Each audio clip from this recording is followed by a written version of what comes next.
Mao to yung gikaon, mao to part sa baki niya ang atay, mao to yung gitilawan. Atay sa baki, sir. Atay sa baki. Oo, giunsa nila gluto di. Adobo, sir.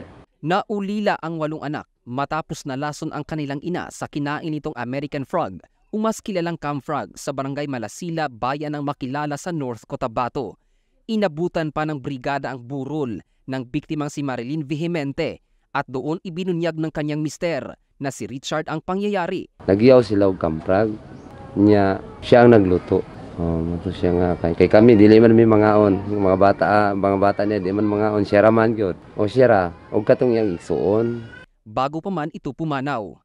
Ayon kay Richard, na sa kanilang pamilya, ang misis lamang nito ang kumakain ng cam frog dahil nakasanayan na nila ito at kasama ni Marilyn kumain ang kanyang ina at mga kapatid. Nakakaupo gamay lang.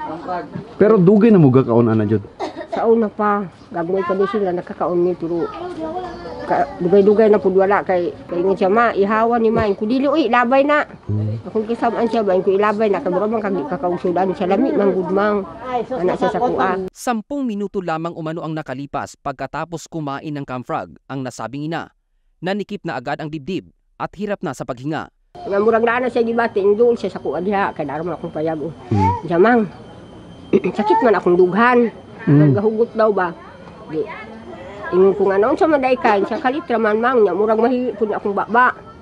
Di mo, siya nga, minom kong tubig sa lugi. Ito, nanita ko dito. Pero ingon siya, ayak sa ba, kay naaraw ba niyang bana, ron di daw kay balo. Bago man, dihato siya si Gagaw, kay nagkita pa man mi dito. Siya mang, pa-admit na lang yung kumang, kay di na ako kaya. Ayon kay Richard Anthony, na bago pa man niluto ng kanyang ina, ang mga cam frog ay kinuhanan muna ito ng larawan at ito ang itsura ng nasabing palaka. Ano naman, sir, ang naabtan lang dyan ako sa ospital, sir. Is ang katong gisulti lang dyan sa doktor unsa yung gikaon, unsa na part. Dayon, nanugo na siya about sa akong mga igsoon, sir. Dayon, salas niya na wala na dyan siya kaistorya. Madalas cam frog ang tawag dito sa Pilipinas, ngunit alam niyo ba, cane toad ang pangalan nito. Orinella marina ang scientific name. Hindi lamang ito delikado sa mga tao dahil sa taglay nitong lason, kundi sa kalikasan na rin at sa iba pang mga species o endemic o natural sa bansa. Isang invasive species ang cane toad sa Pilipinas dahil native ito sa Central at South America.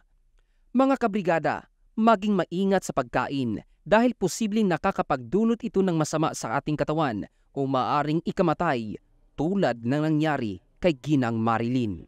Ang finding sa doktor nga na poison siya sa iyang gikaon.